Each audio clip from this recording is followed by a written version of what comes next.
Një person ka vdekur dhe 2 të tjerë janë plagosur pasi një avion i mallrave i kompanisë është rrëzuar afër aeroportit të Vilniusit në Lituani në orët e para të mëngjesit të 25 nëntorit. Avioni i kompanisë që operohej nga kontraktori Swiftair, i cili ishte nisur nga Lajpzing, rambi një shtëpi, tha një zëdhënës i Qendrës Kombëtare të Lituanisë për Menaxhimin e Krizave. Sipas tij, të gjithë personat brenda shtëpisë kanë shpëtuar.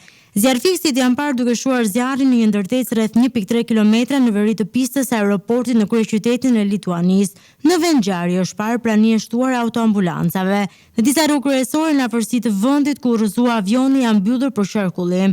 Autoritetet ende nuk e kanë bërë të qartë shkakun e rrëzimit të avionit. Temperaturat në aeroport ishin afër ngrirjes, teksa ka pasur re paralindjes së diellit dhe erat ishin në shpejtësi rreth 30 km/h. Ndërkohë, DHL Group që e ka seli në Bonn të Gjermanisë ende nuk ka reaguar për ngjarjen.